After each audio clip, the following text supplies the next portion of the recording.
People have been using sesame seeds for food and oil for thousands of years. Growing them commercially in the United States only began in the 1950s. Now, sesame seed will not grow just anywhere, but farmers right here in Oklahoma have found the climate to be conducive in raising this unusual crop. Open sesame was the magical phrase unlocking the treasures of an ancient cave. Yeah, this is a healthy looking sesame plant. Today, opening a sesame pod unlocks a culinary treasure. We're able to grow this here because it loves the hot weather, doesn't need much moisture, and so that really fits into where we are today. Jimmy Kinder is a third-generation wheat farmer in Walters, Oklahoma.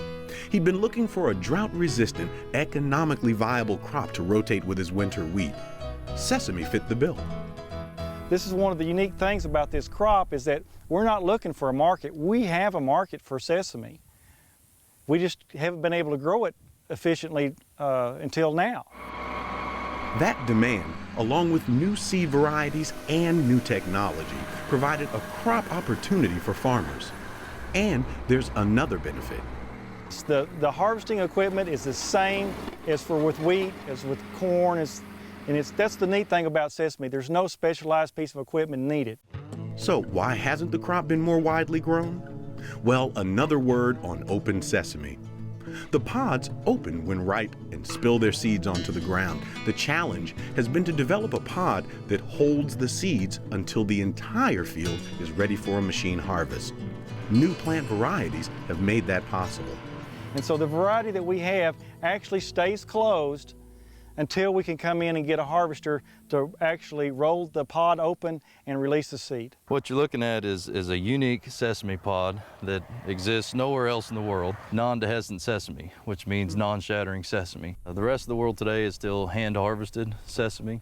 Danny Pieper is an agronomist with Sesico, a company looking to expand sesame production in the U.S.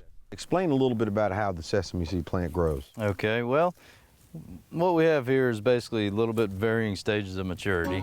Basically, the flowers come out and they last one day, and it can put on 2 to 4, maybe even 6 flowers a day in the peak of bloom.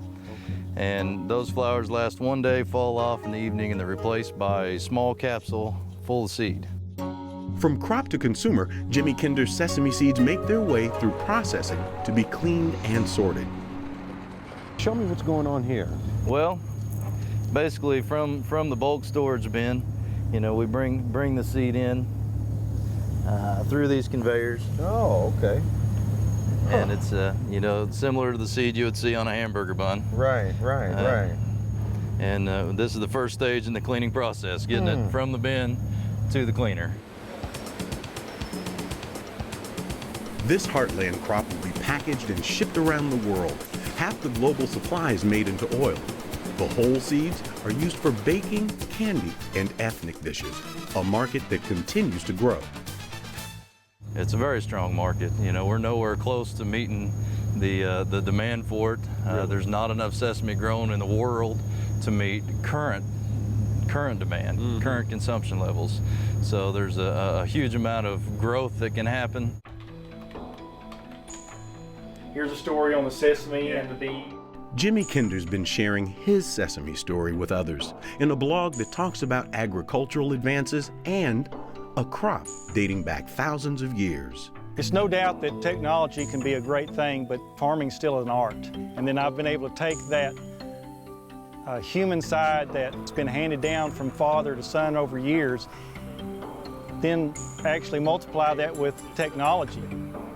And then we see a great benefit from those two banks of knowledge coming together.